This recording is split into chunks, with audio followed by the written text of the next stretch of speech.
I interviewed in the spring of '82 with Frank Jinks, and Frank sent my name on to the new superintendent, Dr. Jim Rollins, and he interviewed me.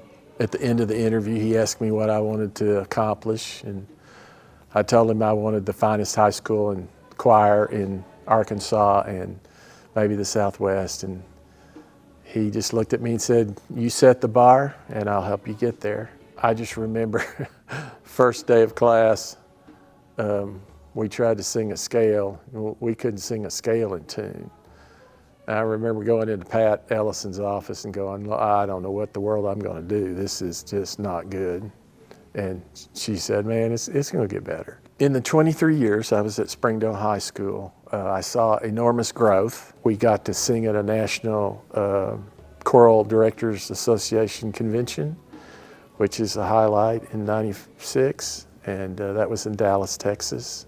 And then again, we got an invitation to sing at the 2005 National Convention in Los Angeles. That was a highlight, singing in the Walt Disney Concert Hall, and that was my last year at Springdale High to do that. I often look back on those times in Springdale High School choir room and see myself as a student and what it felt like to be a part of that choir and how important it was to me to feel like that was it. And so I think for me, providing that same sense of ownership and power as a singer and giving that to my students, because that's what Randy gave to me. You know, at Harbor High School, we started with about 90 students, and it was very young. That first year was a lot of sophomores.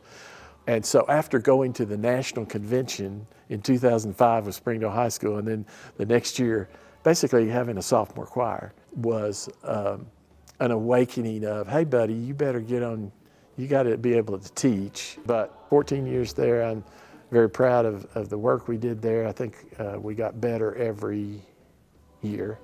We got to sing for the Arkansas All-State Choir Convention in 2008, and then we also sang in 2017. And then as we did at Springdale High, at Harbor High, we sang for the 2010 National ACDA Convention, American Choral Directors Association in Denver. And that's a highlight of my career, because that choir is very special. I think there are 7 teachers in Springdale now that teach choral music that were his students in high school, and if that doesn't show his legacy, I don't know what would. Because it's not only that we're teaching and we're doing these things, but we talk about where we came from and why we do what we do, and Randy's a big part of that for a lot of us. There's a lot that I learned from Randy. You know, first of all, the thing that I would say, sorry, I'm getting a little choked up. The thing that I would have to say was, first and foremost, is his heart for his program and his students. It's never been something that he flaunts, but everyone that knows him as a choral director, as a professional musician, knows just how phenomenal his work has always been. I hope they knew I was genuine, and that I provided a lot of energy, and I had a passion for music and a passion for students.